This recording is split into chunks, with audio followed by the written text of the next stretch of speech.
nak gur manut sampean to. Sampean jari mulai saiki wis ora gelem diceluk nama langsung. Wis ora gelem diceluk Niken ngono mo. Saiki nyeluke kudu loro, nek ora cantik ya nduk. Kapan muni ngono aku? Cete jek lho tak siarke. Aja ngono kuwi.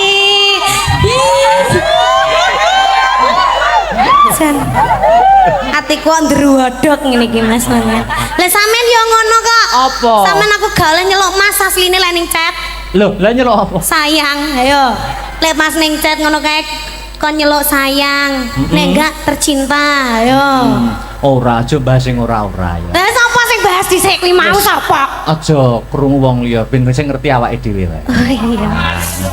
Nah, aja sambat ngantuk, aja sambat kesel ya toh. Sapa sing sambat? Lho sampeyan no, senadyan jadwale iki padet ya toh. Iya. Tapi harus semangat karena sing nonton kepareng rawuh lho. Semangat no, kan derek Ayang Akbar ki harus semangat menciptakan suasana yang indah. Sayang itu loh kalau diajak bicara kenapa tuh kok pegang HP tak sita loh HP nih. Ngene lho, ngene. Aku mbok celuk sayang, aku arep balesi iki ya piye ya? Ya wis ndak usah, berarti Ya, kamu udah sayang sama aku. Ora sayang ngono ora. Terus Yo aku ki yo dadi wong lanang iki serba pengertian toh, ya toh. apa? Aku ki arep bales jawab sayang, tapi kok ibaratnya ngene lho, Dik. Umpama diibaratkan ya. Piye. Umpama arep tak jawab sayang, ya toh. Ibaratnya jane aku wis suwi pengen nyeluk sayang. Jane aku wis suwi. Wis nyeluk sayang iki jane aku wis suwi. Masa toh? Ibaratnya wit zaman biyen ya toh. Umpama diibaratkan seperti kembang atau bunga. Terus Bungane iki wit biyen tak sirami terus. Ning aku ndelok kembang mau wis gede dhewe. Aku nggo iso ndelok kembange sing wis gede mau, tapi aku ora iso ngambu wangine kembang. ayo ndang diambu. Ayo. Ndang diambu. Ayo kendang diambu. Masuk panggah ramambu. Ngene. Ngene iki kok aku arep ngambu sampeyan kok ana sing nesu. Sopo? Yo, aku Gua pacare sampean. yo ora. Oh wis duwe pacar. Ora duwe. Terus Lah sapa kono? Aku arep memakor pengambu sampeyan kok enek sing nesu karo sampeyan ya to. Sapa? Lah jare sampeyan pacaran karo pemain bal-balan. kayak berita tekan di David Beckham kan? undang Undang David Beckham ora ya? Astagfirullahaladzim kok mbok aja ngono kuwi ora. Iso wae. Ana ibu maratuwa lho, salaman. Salaman. Ibu maratuwa. Kuwi mau wis tak salimine kon saliman maneh ya ora apa-apa. Ibu nyuwun doa restu nggih Ibu nggih. Mugi-mugi saged langgeng kados panjenengan kalian Bapak Kolil. Bapak Barak, endi kok bapak ki ya ampun Bapak. Wonge jek ngatur lampu wong. Kok iya ndelik to Bapak. Bapak nyuwun pangestunipun nggih Bapak nggih. Ayo ambung sik, Pak. Hei. Njaluk ambung Wong kan yo apa jenenge rasa anak karo bapak to Mas. Nggih. Tadi sampai sini jam berapa lo kamu? Jam 9. Wis saiki yang malih nyeluk kamu nyapot loh. Lah piye to nyeluk piye? Jare aku nak gur manut sampean to. Sampean jare mulai saiki wis ora gelem diceluk nama langsung. Wis ora gelem diceluk Niken ngono mo. Saiki nyeluke kudu loro, nek ora cantik ya nduk. Kapan muni ngono aku? Cete jek lho tak siarke. Aja ngono kuwi. Jan. Atiku ndruwodok ngene iki Mas Mangan. Lah sampean yo ngono kok. Apa? Sampean aku gale nyeluk Mas asline lek ning chat. Loh, lah nyeluk apa? Sayang, ayo. Lek Mas ning chat ngono kae kon nyeluk sayang. Nek enggak tercinta, ayo. Ora aja bahas sing ora-ora ya. Lah sapa sing bahas dhisik kuwi mau sapa? Aja krungu wong liya ben sing ngerti awake dhewe wae. Oh iya. Lah ya. Aja. Mas. Piye? Sampean ulang tahunnya kapan? 8 Oktober. 8 Oktober saiki? Saiki 28 Oktober. 28 Oktober. Wisuda sudah kemarin 18 Wisuda sudah. Oktober. Oh 18 berarti tanggal 8 18 28. Saiki sampe nyuwun hadiah apa? Aku nek pengenku jane nek karo sampean iki duduk hadiah sing berupa barang. Apa? Apa? Gak berupa barang iki apa? Ya barangnya sampean. Maksudnya ki barang sing teko sampean ngono lho. Mbok barang sing dikasih oleh sampean. Mau dong. aku bawa sesuatu loh. Oh, apa iki tenan ora? Ini tenanan iki. Aduh. Ini tuh sebagai hadiah rasa sayangku ning gone sampean. Amin. Kok amin? Oh, iya. Ucapan sampean gimana tadi? Semoga panjang umurnya, sehat selalu, terus tambah sayang karo orang tua, amin. Tambah sayang karo keluarga, terutama saya. Sayang pura? Sayang. Kok sayang wis? Prasido tak kene iki. Sayang cinta. Sayang cinta. Ayo cium sik. Panggung satu. Aku punya pantun buat kamu. Apa? Nah, aku mau dengerin dong. Iwak teri sambel kemangi. Cakep. Atiku gemati nggur karo Niken Salindri. Anoleh Dik. Ada lagi. Apa lagi? Ngarepe padha. Apa? Iwak teri sambel kemangi. Terus. Nadyan mantanmu wong ngeri-ngeri panggah tak imbangi ya. Wong ngeri-ngeri iki piye? Ayo langsung oh yes, oh no, oh yes. Terima kasih. Sama-sama, jangan dibuang ya. Oh enggak, ini saya tanam di rumah nanti. Ditanam di rumah. Tanam di rumah sampai besar. Semoga kalau sudah besar, sudah cantik, besok sing ngunduh aku. Filosofi bunga kan seperti itu. Iya. Terima kasih ya. Sama-sama. Aduh, ganteng jen ya Allah, kudu semaput aku ngene iki. Kok kayak hadiah karo aku? Emangnya kamu tahu ulang tahun 8 Oktober kemarin? Ulang tahunku yang keberapa? Tahu. Keberapa? Yang kedua, 3. Waduh, kok tahu toh? Kamu mesti mencari info-info tentang aku. Gitu? Enggak. Oh enggak. Kok tahu? Niteni. Karena kamu itu jodohku.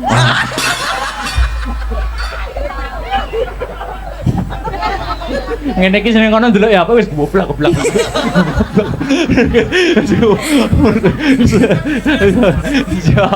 Iya, terima kasih ya. Sama-sama. Semoga doa baik kembali ke orang yang baik. Iya, tapi sayangnya gini sayang. Apa? Aku tuh kalau ngasih kesampaian itu ndak ada kabar, Mas. Meskipun sampean kemarin ulang tahun kan nggak tak ucapin toh, iya. Tapi bukti nyata. Oh, loh, iya. beda karo sampean. Wis ora ngucapne ra ngekeki apa-apa. Beda wong lanang karo wong wedok iki jek peka wong wedok. Aku ki arep ngucapne, aku jane wis nunggu wit biyen, arep ngucapne wedi ana sing salah paham. Ngono lho, Dik. Enggak ngono wae. Lah piye to? Aku arep maju mundur. Ngomongnya aku ndak punya siapa-siapa selain kamu, tahu gak? Bejen.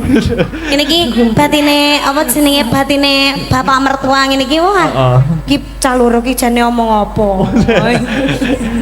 Terima kasih. Sama-sama. Ini banyak loh yang lihat bakul-bakul penjual ya dari sore sudah banyak. Begini apa? Lah kan banyak toh Mas, kagum. Oke ya. Iya, ini diparingi tetembangan apa ngobrol mawon Ibu? Loh, yo dikei tetembangan no. Nyanyi? Inggih. Inggih nyanyi napa? Nah, kuwi. Lagune sing hot napa sing alus? Sing kasar napa sing alus? Sing alus enggak kerasa, enak kasar. Kok yo ngerti senenganku. Apa senengane? Sing kasar mau lho. Apa? Ana permintaan apa sing minta ning sampean mau minta apa? Ada cundamani. Iki ana cundamani dari pemuda Kemloko Legi. Tak Niken Salindri. Ya toh. Iki ana meneh dari pemuda dan pemudi Sambiroto minta satu rasa cinta Niken. Iki enake sing halus apa sing kasar sih ya, Mas? Manut sampean merdikane sampean. Halus gek dikasarke, masuk kasar dihaluske. Yo. Gamelan sing musik ngono piye? Iya. Oh, ngono yo kena. Dari pemuda iki ana sing lewung. Ono Lencong. lewong kok lencong ya. Terus iki ana nemen, wah wis milih mawon pundi. Wah, dilemas Akbar terus susuku bedak. Ngono iki coba Iki omong. lho, lah. Coba omong ning kene. Asine ning jero batin tapi kucat ning lambe kok ya sepurane. Iya iya. Ono jadi omong ning pangku. Asine atine Mas Akbar yo kudu tak benakne ngono iki. Ora. Iya ta? Aku nek ro nggon pakaian mungkin rusak iki ora malah kudu tak benakne. Terus Tak rusak pisan lho. sampe no gitu toh Mas. Ora, Kamu ora. ingin wanitamu terpandang auratnya di depan umum boten, gitu toh. boten. Maksudnya dirusak itu dikasih yang lebih baik. Nah, gitu loh. Ora ngono kuwi yo pikiranmu kleru kok. Alasan tidak tepat nih. Ayo monggo Mardika sik, Dik. Ayo. Apa ya lagunya? Nah, Kiono Lewong nemen cinta satu rasa cinta Cundo Maning. Niku mawon. Apa? Loro ati 2. Oke, Loro Ati 2. Didamel langgam sik engko didangdutke. Oke. Sip sip sip sip sip sip. Buka celuk apa buka monggo Mardika wae. Karepe. Oh, buka celuk. Oke. Loro Ati 2. Nganggo mukadimah ning season limbuan bersama Adik Niken Salindri. Oke. Yuk. Nganggo wayangan tuk kulon tuk Etan Lor Kiduli mesti bintang tamune Dik Niken. Sejaranan campur sari dan lain sebagainya, ya toh? Sampeyan apa ora pengin belajar ndalang ora ketang sithik-sithik ngono ta? Belajar ndalang. Ora ketang sithik-sithik. Pengen. Heeh. Tapi aku ndak iso. Loh, Belajar yo. jenenge belajar kan nggak ada salahnya gitu toh. Kapan lo lek belajar? Ya upama apa ora ketang nyekel wayang sithik ngono. Bisa apa enggak? Upama gelem apa ora? Upama tak arai ora ketang sithik teknik Mau. apa? Mau ora?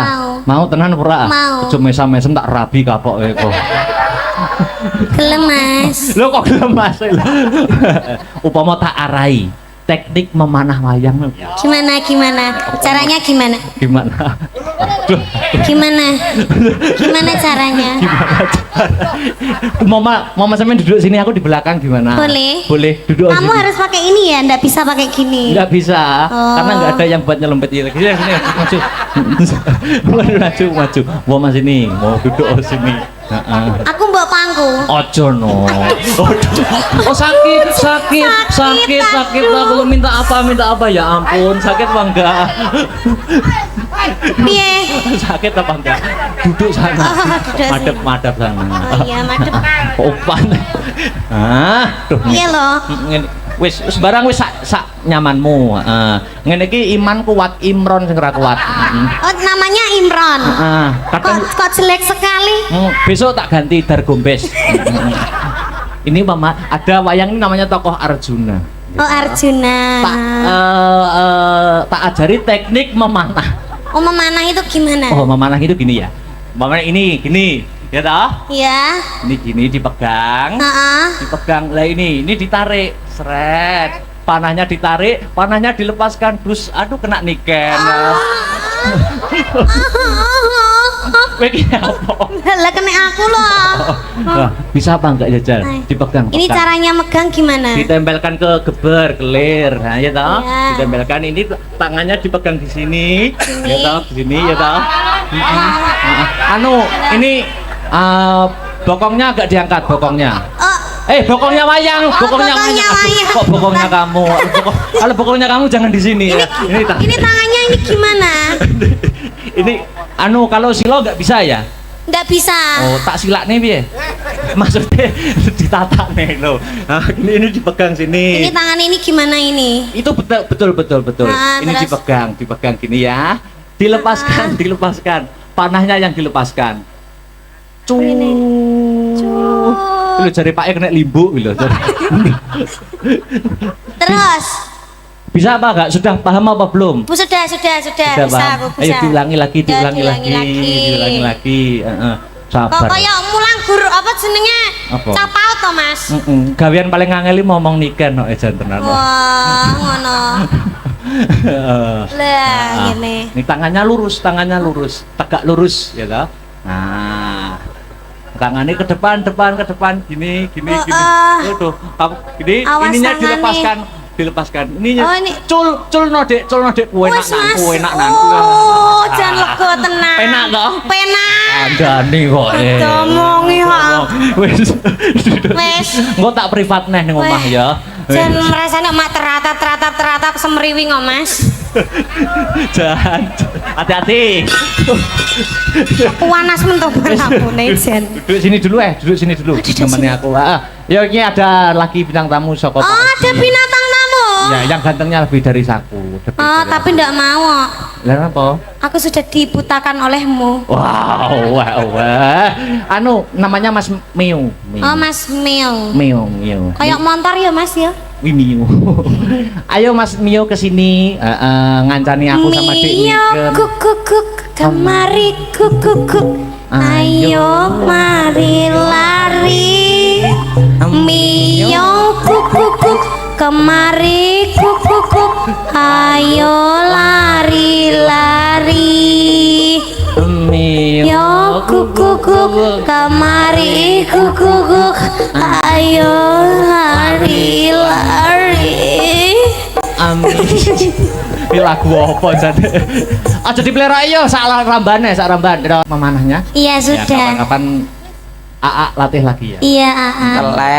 Telek. Telek-teleknya apa to iki? Aku nyawang kok HP kudu tak banting HP ku. Lah nyapo? Nyapa lho. Isine aku kingkeki terus teko kene arep kon dadi bat nyamuk ngono apa piye? Lah, Kok sobat nyamuk iki? kok sobat nyamuk lho. Aku ki yo ngenge ono bar. Oh, mau mbek aku. Iki karo iki lho, duk kuwi. Lha apa? Yo umpamane kowe karo kono aku yo sak ora-orane olehno buta apa-apa ngono lho. Mau njaluk buta, Mas. Timbang ora ono. Enek ndek mau menungso kloget-kloget ke larva ning kono Oh mau. anu to sing nganggo klambi bling-bling mong to. Oh, nggih bling-bling ngono mau. Joget-joget. Wah, mau enek. Lagi iki lho. Eneng. Enek mong jane. Enek mau jane. Ning warung maling jan.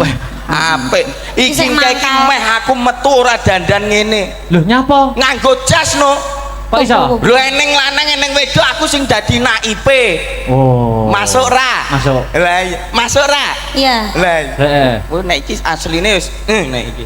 Piye? Apa? Lho maksude wis padha karepe ngono lho. Piye? Wilujeng dalu. Wilujeng dalu kowe Dik Akbar. Alhamdulillah. Dik Niken. Wajan matur gunging panuwun. Heeh. Sampun paring tinimbalan dene Pak panjenenganipun Bapak Edi.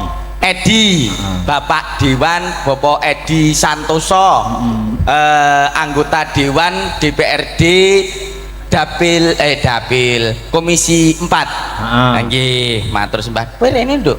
Kowe yo aja cedak-cedak Akbar kuwi ketoke meneng ning ganas meteng lho kowe kene. Astagfirullahaladzim. Aku dilokne pria yang tidak baik-baik saja. Alah ora tetep bagus, tetep bagus. Kebak ing tata krama kok. Weh, iya. Heeh. Dik ini kan mau menemani itu. Mau, tapi nanti aku digondol mulai gimana? Kamu Yo, takut ora toh? Kamu mungkin. takut apa gila? Nyuwun sewu lho Nduk, lah nek iki kan isih arep belajar lah aku wis loro Apa nih? sitok banci sitok bengkel. Tapi sampean yo nafsu to mbek aku. Astaga. Kowe iki nek tak anggit Apa anak ngarep? yo anakku, Apa yen yo, tak Kak? anggit adi yo adiku. Akbar petuk mbiyen ki isih cilik wis dalang lho iki. Masa? Acara teng provinsi Jawa Timur, keliling Padang Bulan, ngenderekke Pak Edi Brojo mbiyen. Sampean ngerti napa sebabnya aku wit cilik kok ndalang padahal bapak ibuku tuh dalang? Sebabe Sebabnya aku mbiyen pas ning kandungan ibu sering dikirimi mic. lho. Dikirimi mic. Wireless. Ini mikir piye? Wireless tanpa kabel. Warnane apa? Warnane apa ngono kuwi? Mbuh ra patek tamat aku, Dik. Aku ki Akhirnya sak jadi monugo, dalang. Ken. Heeh. Aku sak monugo nyuwun sewu, Meo Iya. kan kembar. Lho. Meo kembar. Oh, heeh. Terus sing adiku tak tekoni besok kowe nek lahir ning alam Padang pengen dadi apa? Pengen dadi arsitek, Mas. Oh. Sebabe pengen gawe omah sing gedhe to rombo ora kaya ning jero kene uyel-uyelan. Heeh. Aku yo duwe cita-cita. Apa? Aku pengen goleki teko sak yahe niki urung petuk. Apa kuwi? Bocah ndase gundul. Heeh. Mlebu metu lah tak incengok malah ngidoni. Aku urung paham sing dadi pikiranmu kuwi aku. Mosok rong Pak. Balenono sithik ngas. Kono yo duwe lambe ning das Lho piye kuwi? meletek ndase. Gung paham aku, gung Kok paham. tak Apa itu? WA. Heeh, gung paham aku. Weh niken urung paham Aku kowe. ora paham, aku karo niken nak wong polos to. Oh iya. Wah, piye-piye urung genah apa piye Dik ya? Orang. Alah. Nek wis genah pala ada cekakaan ya Mas. Nek Kudune iki Lucu ya. Lucu. Ndas gundul kuwi mau ya. Ndas gundul. Wah, paling tuyul paling nih. lambene meledak di sirah. Nguri ya. Heeh, lambene Nguri. buyumu kok kaya kuntilanak to, Nduk. Kudune yen lagu iki engke aja dipleroki. Heeh.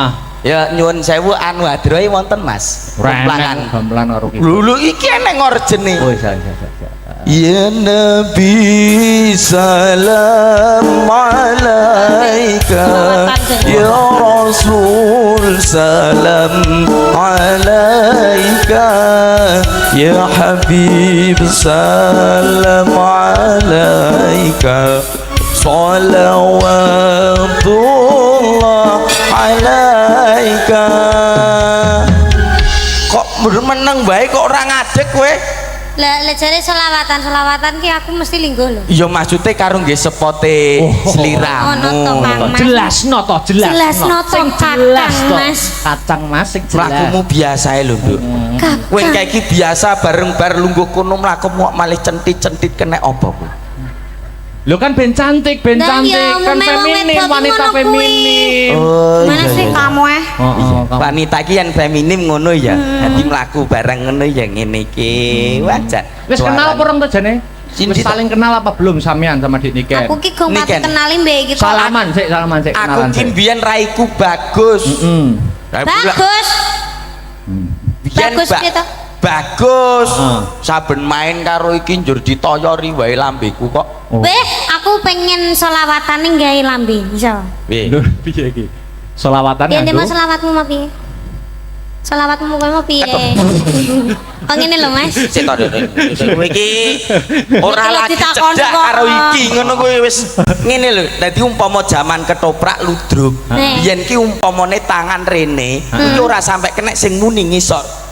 Oh ngono, aku iso aku. Tek ngene iki lho. Jajal. Dah, Opo diulangi, kowe diulangi. wani karo aku kakang plak tapi kene gak teko nggon sing muni kene. Plak. Oh, Oh iya, siap, jajal piye jajal. Ah, siap. Apa nek aku ndek salah? Heeh. Kudune kowe manut karo aku. Pripun Kang Mas? Kula mohon panut marang panjenengan lho Kang Mas. Iya. Ya, aku ya wis ngendika yen to sliramu kudu manut kalian pun Terus kakak. kula pripun Kang Mas? Ora gelem. Kowe iki ora gelem njur ngaplok kene ngono ta nek kaploke kene. Walah, lha jare sampeyan sing ngaplok tontonono. Dicontoni sik. Nyontoni angel ya. Rap. Wah, syukur seneni cah cilik we. Heeh. Nah, yo. Ini ya. Dang. Teknik. Piye? Teknik ngaplok. Plak. Tek. Oh, ngono dadi sing muni kene ne. Heeh. Oh iya iso aku iso. Ayo, Duk, Dik. Lho, lha kok bekek kono? Lah isone ngene kok. Heeh. Piye to ki? Isone ngono ora apa-apa to. Ki pamane aku sik, nesoni sik. kono. Aku lah mbok seneng nganggo mie kuwi. Lah nyapa? Meneng ah? Anget lho iki. Halo. Lah kok ndek kek mie kok ning anding speaker lah ya ndak Ngene nek kok. muni. Ora muni iki ngonanku. Jejel. Ketoprak biyen ludruk, nah sing muni tangane. Oh, ngono. Nah, sing kene mung ngene ngono. Oh, iya. Ya, Dang. Ayo deh. Kula mboten sudi kalian panjenengan Kang Ya. Mas. Aduh.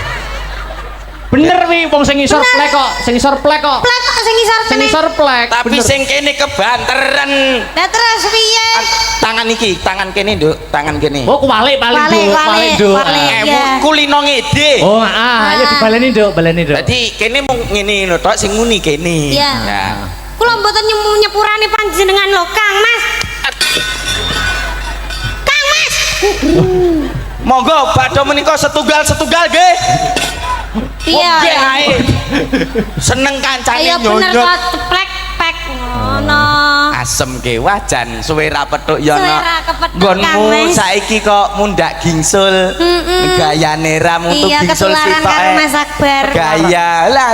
Nggonku lho gingsul sak cangkem kabeh. Iya makane iki kena dike selawatan lho ngite. Piye? Dang. Ya Nabi salam. Op. Bar. Iya. Bar. Nabi. Mbahmu wis Ndang to. Aku rong lho, aku rong. Ora. Aku malah nggo cempolo. Aku ora puas. Api ya. Iki wayang ora ning BPJS lho korban untu. Apik, Tapi aku penasaran, kuwi jane brengose tenan Proto. Lah yo. Iki Iki masa tenanan. iki angus. Wih, idune moncrot kabeh. Ngene lho, Nduk. Wih, ampune. Timbang. Aku urung ngomong. Timbangane kowe ndadak raup. Andinge ning kuwi lho. Aku bojoku wis loro. Arep nonton bae ning gone puskesmas ceritane. Lah kan BPJS. Kan BPJS kuwi mau untune kuwi mau to, Mbah. Yo ngalah ngomong sakit. Nyapa, Nduk? Wilani banget to. Ambune bensin apa piye? Terus yo duwene cangkem yo iki lho arep mbok kon nggo cangkem ndi. Wi Wis brengose. tak kandakne ning ngarep aku wis loro, Nduk. Sitok banci, sitok bengkel. Ini brengos asli ora to? Asli. Aku minta tisu. Tisu. Anu Mas Sik lho dicek sik. Alapi. Dicek. Yo. Kok rekoso men to ya? Ayo, Ya golek golek pangan. pangan samploan wae kok iso kaya ngene to, Kang Mas. Panjenengan lo, Kang Mas. Ya. Luar biasa sekali pengorbanannya panjenengan, Kang Mas. Lambene keringetan, lambene keringetan dilapi. Kula trenyuh kalian panjenengan lo, Kang Lah, Mas. Panjenengan saestu tiyang sae, Kang Mas. Panjenengan tiyang sing paling kula tresnani lan kula sayangi lo, Kang Mas. Apik kuwi. Lagi lucu. Sukses. Kemeloko lagi. Ya, ini baru lucu itu. seneng raine remuk. Aku suka. Aku suka. Aku arep dadi toprak. Iki wis Ora ya lek isih panggan Panjas nikah. Moro bangun ora. Kuwi ceritane piye? Ceritane piye? Panjas Moro bang. Aku dadi apa? Ora nganggo nggone jonggrang bae kowe kok kono. Oke. Aku dadi jonggrang. Ya. Wong ayu. Pilopati pamanmu Prabu Kupala prajuritmu ya resik tanpa tilas. Tinimbang sliramu ketut dak pateni luwih becik manut kalian pun Kakang ya Yai. Kaget aku. Beh matane. Kaget tenan aku. Anu peran Oh, iya. menghayati peran Mas. Ya. Bunda aku kaget lho ngantian. Iya. Menghayati disosor peran. banyak. Babi yuk banyak. Wong ayu. Manut kalian pun Kakang ya Yai.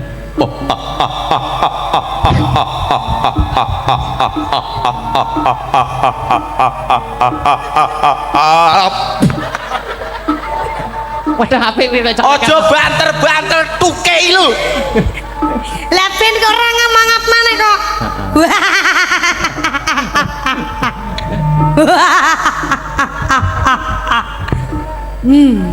Ayo. Nah, ayo. Manut kalian pun Kakang Yai. Loh. Opo Bandung kurang sugih? Heeh. syukur wae. Opo Bandung kurang sekti? Iya. Opo Bandung kurang bagus? Kowe kurang elek Bandung. Oh, berarti bagus. Ayo. Manut kalian pun Kakang bakal tak suwitani tak pek bojo. Ora. Digarwa pamrih pari wong ayu. Aku ora suti Bandung.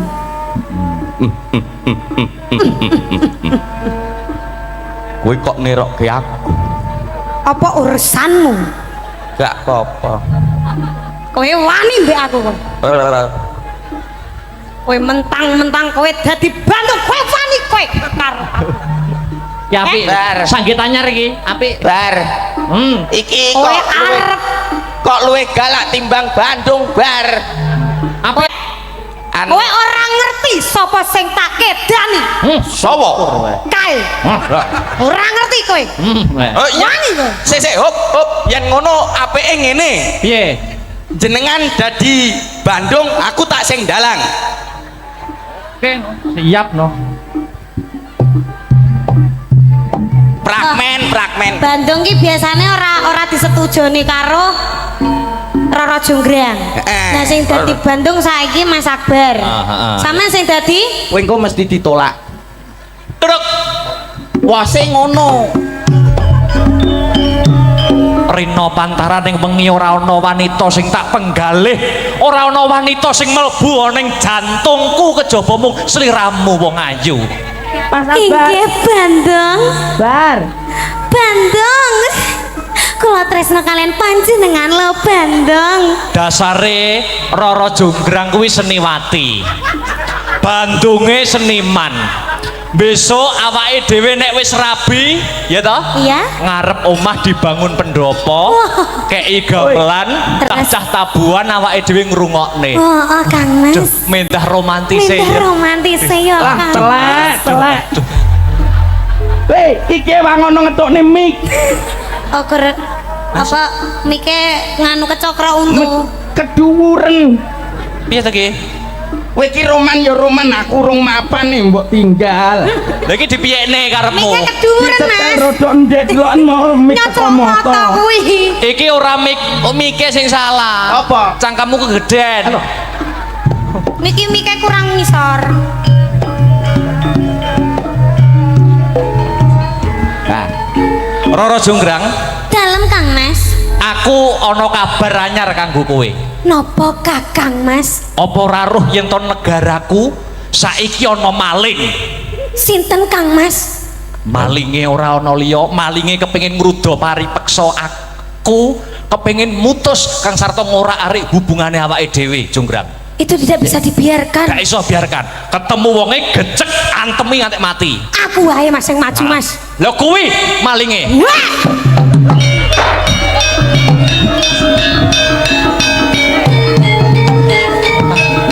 Terus piye?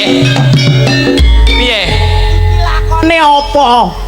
Bandung Iki Roro lakone Jonggrang. apa? Bandung Roro Jonggrang no. Bandung Roro Jonggrang kok gepuki dalang. Ngendi malinge? Weh. Walah, iki barang wis gak kena jak kompromi. Tuh silit banget. Gosok. Anu was mas. Aduh. Ngeprak Jack. Ngeprak sih. Iki enek koplinge, iki enek gase. Heeh. Wah, dadah. Napa? Anu kena paku, Mas. Ora dalange nek ngeprak nggo sikil wis umum. Nah, terus Nggo lambe ngono. Oh, tapi lo lambene luwih maju teko sikil. Kita banter malan koyo kena seng lho, teng. Wis saiki enak no dalang ning kono sik. Aku tak nyanyi karo nduk niken. oke. Kondo ngaren men to Kang Mas. Anu minangkani pamundhut. Oh, iki arep mateni aku ya. Ora. Iki nyapa mau dadi Bandung barang bocah kok. Dadi dalang ya, dadi dalang sik. Ya. Iki ana pamundhut terbanyak lumantar WhatsApp no. Apa itu? Gemati. Mati sik, gemati. Sida kemati to. Sido. Wis jangan kuat keto. Wis go bios terang jare sambat panas mau. Panas. Oh. Terus sampean suwuk terus wis mari. Apa? Jaluk Sampean suwuk. dia apa? Disuwuk. Disuwuk apa disayang? Disayang, ayo. Jose. Gemati masih bra. Yo, Dijogetnya lo ya wayange. Ya. Ayo nduk awake dhewe nonton menungso kang lagi roman nduk. Iya, Mak. Wengko tahun ngarep Pak Edi nanggape kowe wengko. Ora masalah nih bintang tamune kowe. Ora sudi. Masuk engko karo iki. Kapan ndang rabi? Ngapa? Yuk gemati yuk.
Niat langening kalang iwan aglar pandamuncar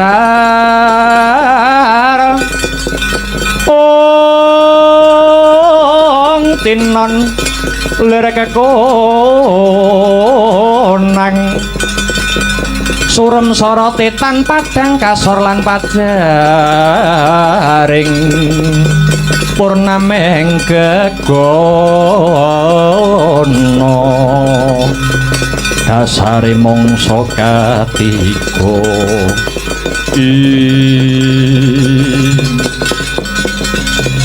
kulup tetuko matura kelawan uwakmu ing ngamarta kepriye pawartane sakwise jeneng sira kulup marak mangarsa ning Karang Kadempel aning Kyai Semar Badranaya sewu kalepatan nyuwun tadah wadana sedaya dawuh pangandika para pepunden sampun kula aturaken dhateng Siwanayantaka gancanging cariyos Siwanayantaka nyuwun syarat sarana ingkang kedah dipun pinangkani nuwun inggih punika wujudipun Sekar Pudhak Tunjung Biru Koko Prabu kados pundi pamrayoginipun Koko Prabu Janaka kula wonten dawuh Siadi kang kulina ngayamana anelasak sajroning wanawasa manjing ana ing Karang Padisan upadinen ingkang ingaranan Sekar Pudhak Tunjung Biru mau ya Yayi menawi mekaten kalilan kula nyuwun pamit Kakang Mas Punta kula nyuwun tambahing pangestu mangsa baranga muga lebda ing karya Dimas Gatotkaca kula wonten dawuh laman awat-awatana lakuning pamanmu angupadi wujuding Sekar Pudhak Tunjung Biru nuwun inggih dhateng senika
Hina smubangi wangaruna katinetrane nganggo rapuk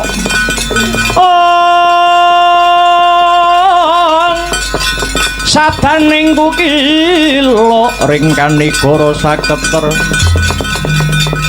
kini donganing kung lir wuwu sing pinipanco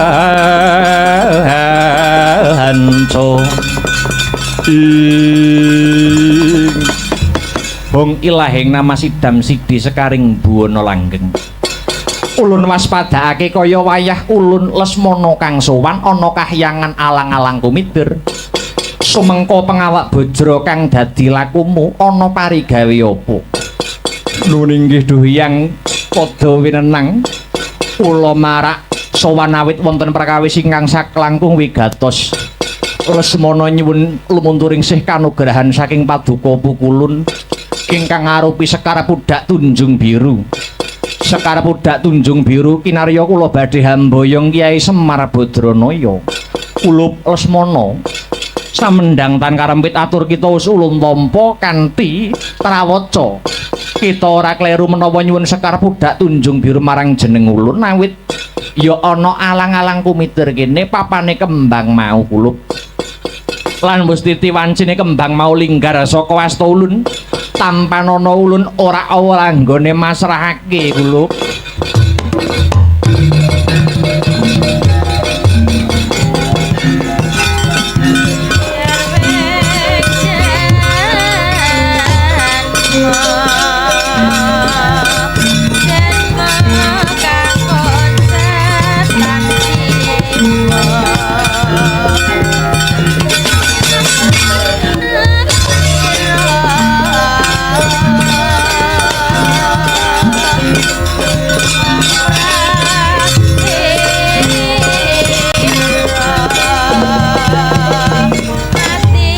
Ngaturaken gunging panuwun pukulun.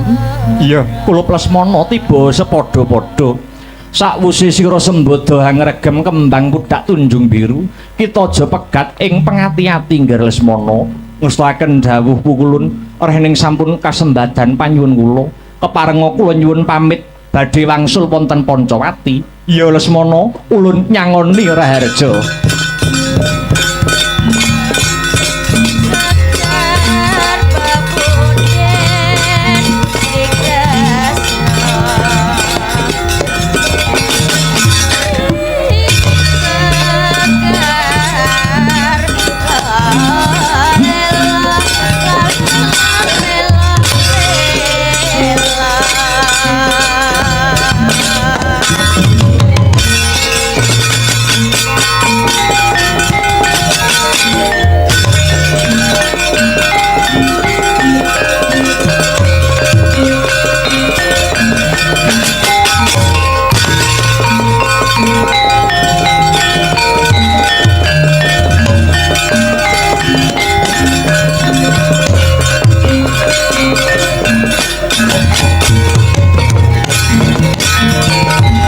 Dewa Sugata marang suring prang mudhani arum-arum ngendhanu ing awiyat ing Dananjaya lan Tetuka kang sowan ana parigawe apa dene sira marak ana panjenengan ulun pukulun dosa menapa ingkang kula sandhang menawi kula nglairaken isining manah kawula. Jernyatanipun paduka Hyang Pada Wenang sampun nyumurupi ancas kula. Ulup Janaka, nadyan kita ora matur ulun wis mangerteni. Ulun paring dawuh mangkono mau mung kanggo pambukaning kandha Harjuna.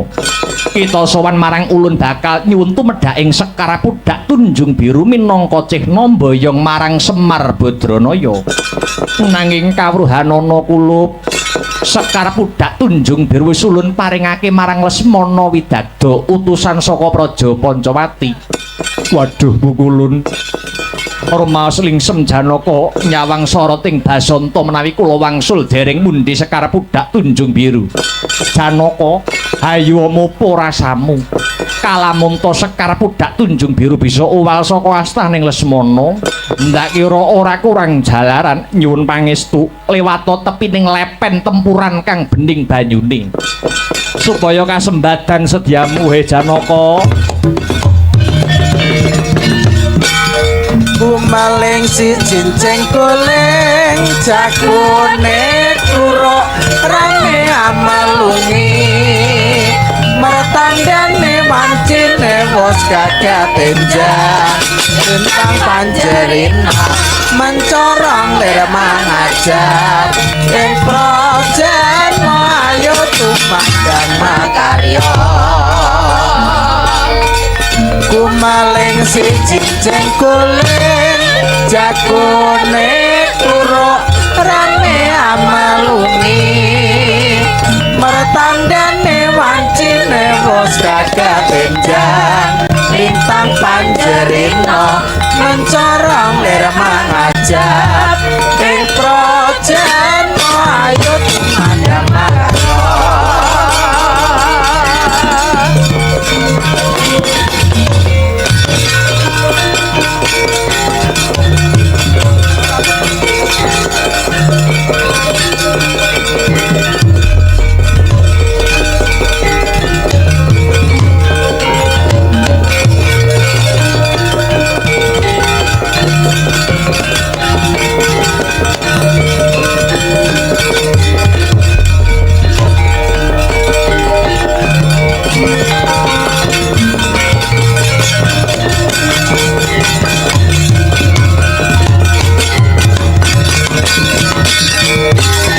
bandur palarasan sang tekik Dupi mundi mastuti dawa sang resi Apa bener jeneng sira kang jeneng Lesmana Widagdo? Pancen bener. Kowe sapa? Panengah Pandhawa Satriya Madukara saka negara Ngamarta. Raden Janaka ya Harjuna kang dadi kekasihku. Sumedya laku mak ngendhek marang lakuku. Kembang Sekar Pudak Tunjung Biru bakal tak jaluk minangka mboyong Kakang Semar. Yen ora mbok wulungke bakal tak rudha paripeksa. Lah dalah. Murang tata. Bagus rupamu. Ning jebule kowe arep mbegal daraku. Parat.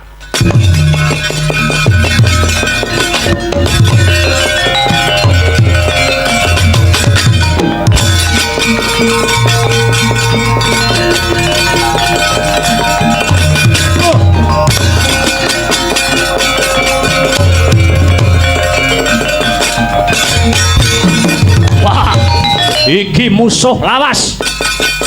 Kowe uga arep mboyong Kyai Semar Badranaya. Lakon boyong Kyai Semar Badranaya wis bisa nglangkai bangkine Anoman. Kejak pirang dina lak ladeni musuh Satria Pinggondari Gatotkaca. Ayo, tandingono iki mantan Gembong Senopati Swelagiri. Galong pecah dasmu.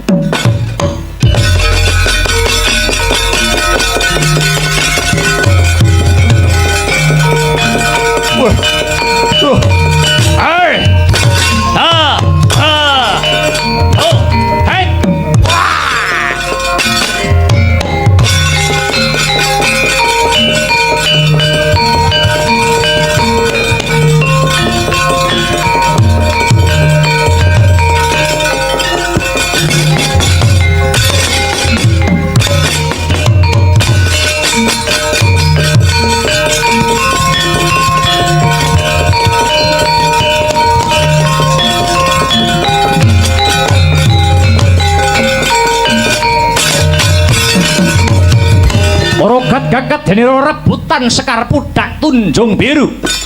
Nalika semono kodrating jagat gaweaning para dewa. Sekar binelah dados kalih ingkang dinasta Raden Janaka Sekar Pudak Tunjung Biru.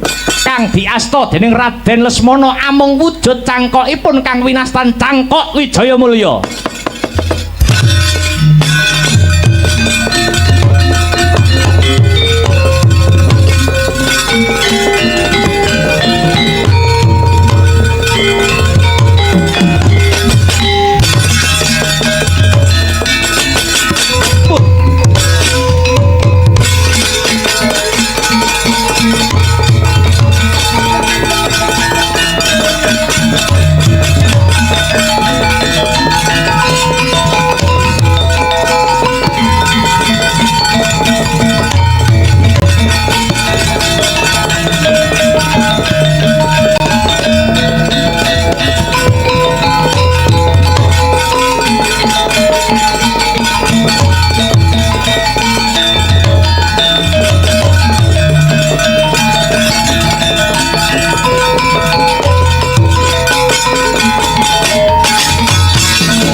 Swamya ngambrang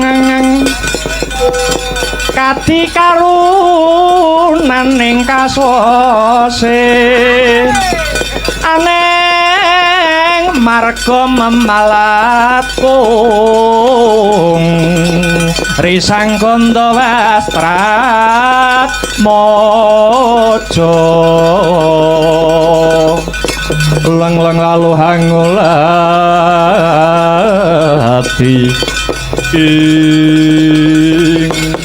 Kakang Semar Janaka kang sagu mujuti Sekar Pudak Tunjung Biru kang tegese dina iki uga Kakang Semar bakal kaboyong mring Ngamarta.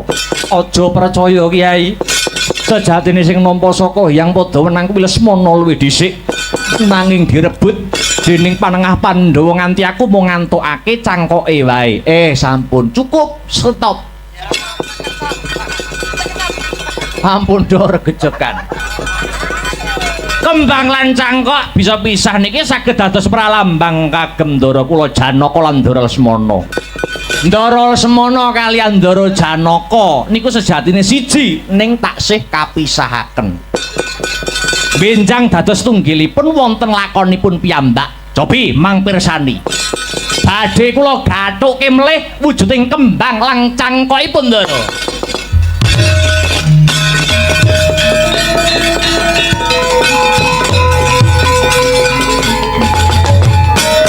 Yo kagathukaken wujuding Sekar Pudak Tunjung Biru Dalasan Cangkok Wijaya Mulya. Badar sejatine wujud wenteh garwanira Kyai Semar Badranaya nenggih Bathari Kanastren.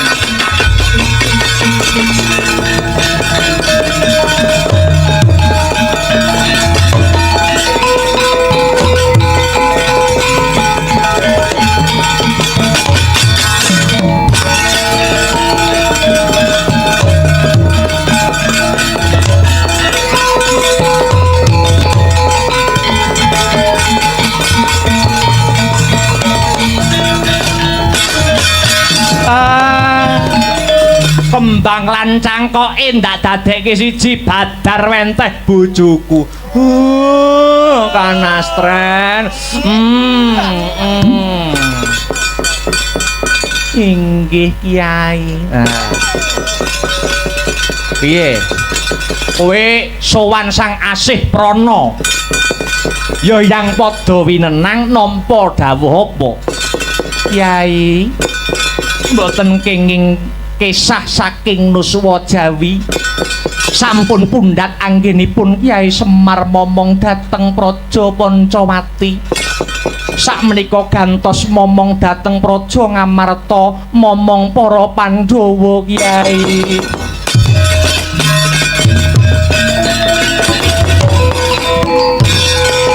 Monggo Ndara. Tumuju wonten Praja Ngamarta. Kodratipun kula momong dhateng para Pandhawa, Gus.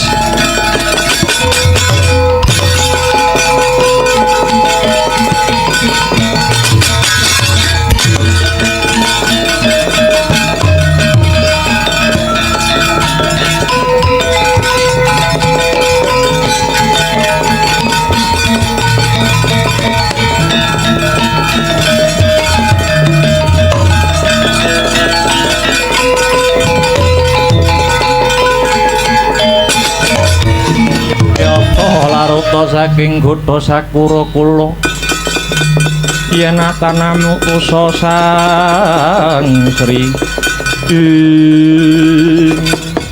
Kepiye pawartane Dimas Bukaka Prabu?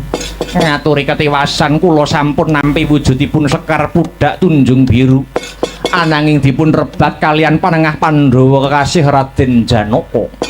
Satemah kula namung angsal cangkokipun kembang lan cangkok dipun gathukaken kalian Kyai Semar wenteh Bathari Kanastren.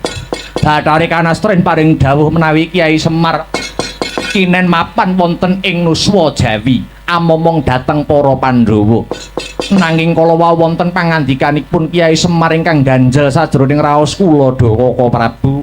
Lho, Kyai Semar ngendika apa? Kembang lan cangkok ingkang pisah awit kinarya rebutan ing antaraning kula kalian Raden Janaka punika mratelakaken mbok menawi kula kalian Raden Janaka menika sejatosipun amung sajuga. Ibarat kembang lan cangkokipun kula wau Dawaka Prabu. Ya jagat ya Dewa Bathara. Syukur bagi jumurung. Lho, liripun kados pundi kok Prabu paring dawuh ingkang mekaten? Lesmana Sira lan Janaka kuwi mung katone loro nanging sayektine manunggal dadi siji. Ya Raden Janaka mau kang besuke bakal dadi dalan kasuwarganmu Lesmana. Mula ora muspra anggone siadi jumujuk nganti tekan Nuswa Jawa. Sayekti iki dadi dalan nitik marang kasuwarganipun Kakang lan Siadi. Koko Prabu, menawi kasuwargan kula dhateng Raden Janaka, lajeng Koko Prabu benjang badhe manitis dhateng pundi? Lesmana, manut wangsit kang dak tampa pun Kakang bakal manitis marang Ratu Dwarawati jejuluk Prabu Sri Bathara Kresna kang jampangi para Pandhawa rina sawengine. Benjang menapa kula lan Koko Prabu manitis dumateng Ratu Dwarawati dalasan panengah Pandhawa pun Janaka. Besok ana lakone dhewe. Wis ayo luwih dhisik enggal bali ana ing Pancamati Lesmana.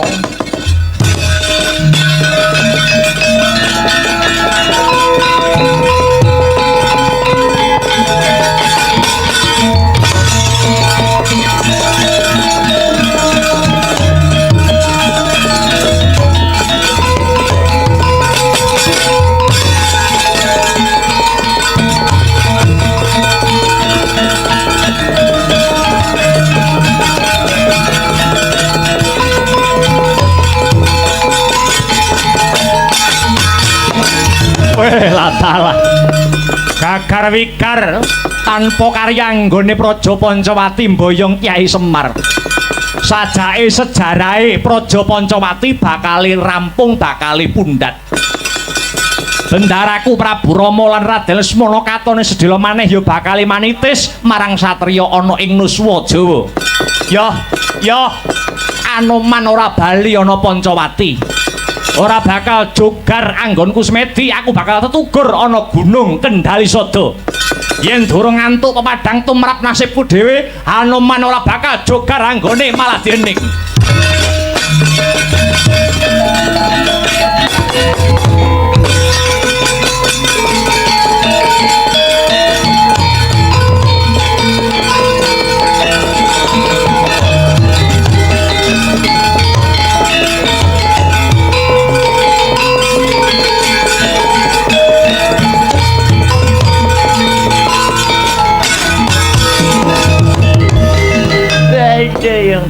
Yang tanjir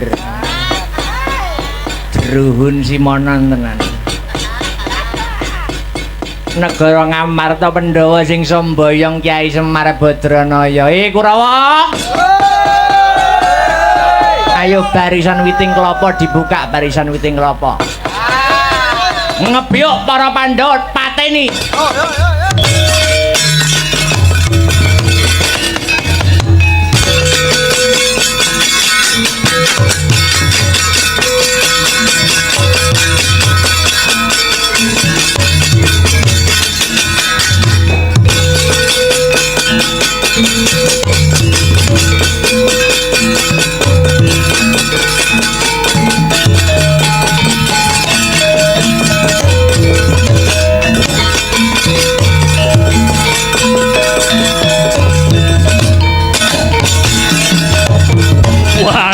Werkudara Werkudere Arta marma ana paran lakon rangsang mati dening aku.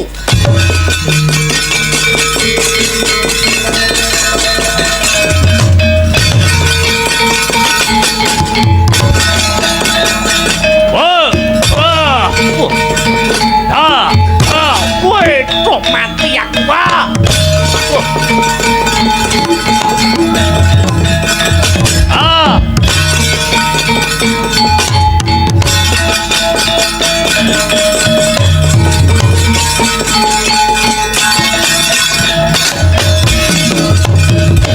Lakon titir mati dening Swatama.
Sampun wuruing Bandayuda nggih Gus.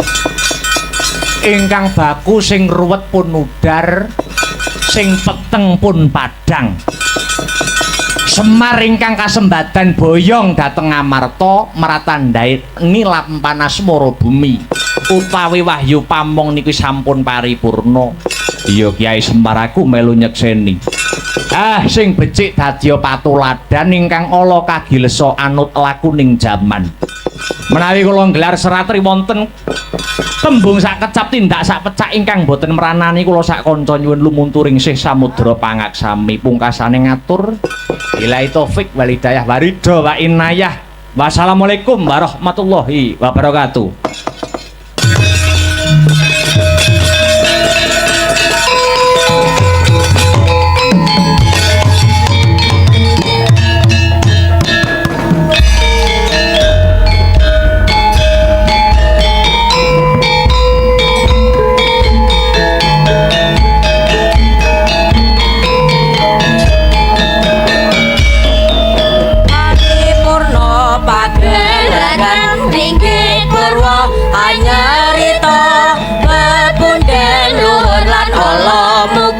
Bisa dadi pepadang